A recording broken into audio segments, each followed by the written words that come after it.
Welcome back. Lawyers keep secrets. That's their job. And when they don't, that's news. And that's my job. So when Drew Peterson's lawyer told NewsNation yesterday that he just might commit the biggest lawyer sin there is, ratting out his client, we sat up and took notice. Peterson murdered his third wife, Kathleen Savio. And his fourth wife, Stacy Peterson, has been missing for 15 years. So naturally, if Drew's lawyer wants to sing, we are all ears. Joining me now to talk about something that just might solve one of the nation's most confounding mysteries are Nicholas Savio, brother of Kathleen, who was Peterson's third wife, and Neil Schori, former pastor for Stacy Ann, Peterson's fourth wife, whose family believes that she was indeed murdered by Peterson as well. Welcome to both of you. Nicholas, let me begin with you. What do you make of all of this happening? Joel Brodsky coming out publicly and suggesting he might now tell everybody what happened and where, what happened to both women and where maybe Stacy Ann is. I mean, for me and the family, I think that, you know, it's for me, I have to go see my sister in a cemetery. So it's been 18 years since her death. Sometimes I wish that everybody would just let it die and she could rest. But, you know, it's typical Drew and his lawyer. I believe they're looking for sensationalism, and I believe they're looking for notoriety and trying to be in public's eye. If they cared enough, if should I say, if Brodsky cared enough, he'd spill the beans. So speaking of spilling beans, Pastor Schori, Stacy Ann was one of your congregants, and she told you some secrets right before she disappeared. Tell me what she told you.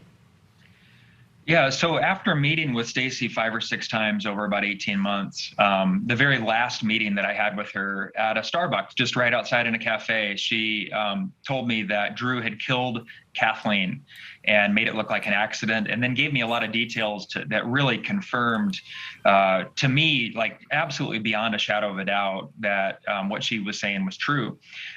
So that was a pretty big turning point in my life, but also to hold that information that she asked me to hold for her, and then for her to disappear 2 months later, it really it was a really huge, just a monumental size shift. What did you do? I mean, I understand there's privilege with pastors, just like there's privilege with lawyers. But when she disappeared, did you come forward then, or when did you eventually divulge this information to the police? Yes, I came forward automatically because I did not think at all that she would want me to keep that quiet once she went missing. So I also happened to be serving at the same time on the grand jury. But it was amazing for Will County. Completely not related to this case, but I was on the grand jury, and I still had a very, very hard time getting the state police, who had set up a tip line right in Lockport, Illinois, specifically for Stacy's disappearance. And I had to make multiple contacts before I could actually get anyone to talk to me, which I thought was pretty strange, since they set up a tip line for the very thing. Yeah. So as I understand the story, Stacy, who is the Peterson's fourth wife, provided the alibi for her husband regarding the death of third wife Kathleen. So Nicholas, that has to be really hard to process, because on one hand, that would make me extraordinarily angry at Stacy, but on the other hand, she may have suffered the same fate. Yeah, I mean, when you hear that, it adds up. But I mean, you know, at the same time, I think about Stacy now, like hindsight is always 20/20. She may have feared of Drew at that time, just like everybody else had, like my sister did in prior marriages. So I really can't fault her at that moment in time. Probably a lot of pressure on her as well. I mean, how do you turn in supposed loved one? And he, you know, it looks like he had her under his thumb.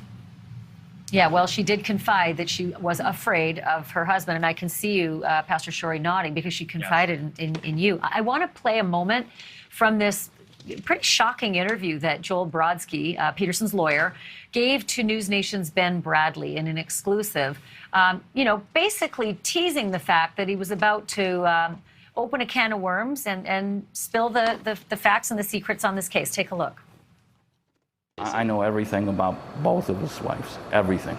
I feel bad about what, Drew still not taking responsibility and Stacy still being missing, that I'm thinking about maybe, revealing what happened to Stacy and where she is.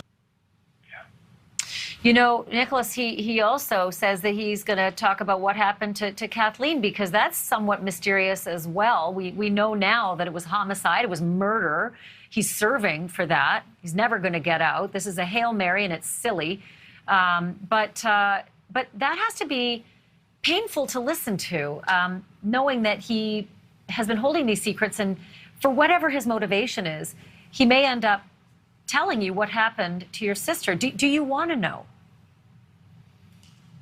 I think we pretty much know, but I think, I think it would be hard to actually hear it from a person actually as to what happened. But then again, you never know with Brodsky. It could be lies, more lies upon lies. We pretty much accepted the fact of what has happened, and we're trying to put a lot of things behind us. And like I said, it's been a long time, but we're trying to put it behind us as best as we can. Well, we asked him to come on tonight. We asked him to come on so that you might actually be able to put it to him, and he declined.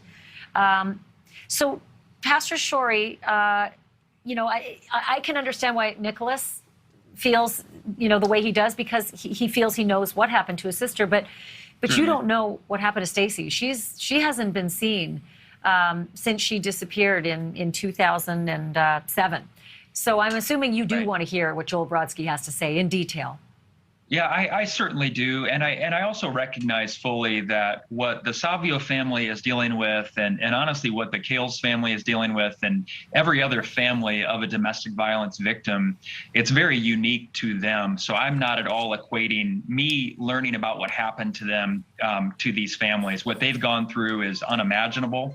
And I can't even imagine if it were one of my family members, how I would feel. So my heart goes out to you guys. Pray for you guys regularly. But yes, for me personally, I certainly do want to know.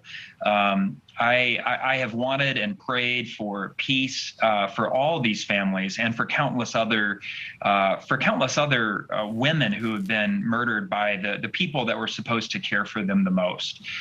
So I know that there's no such thing as closure, but hopefully this will be true, and they can get a bit of that closure.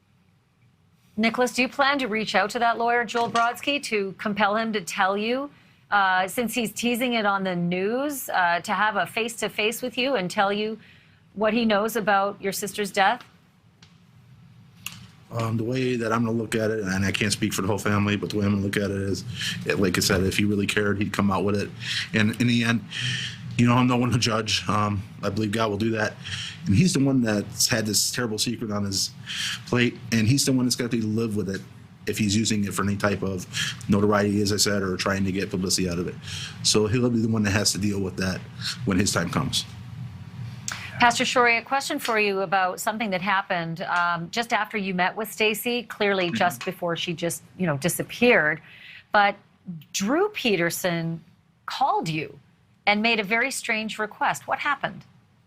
Yeah, that very same day that I met with Stacy, I went back to my office, and the voicemail indicator was flashing, and I just had a weird feeling. So I checked the voicemail, and it was Drew, and he said, "Hey Neil, this is Drew Peterson. I know you were meeting with Stacy today.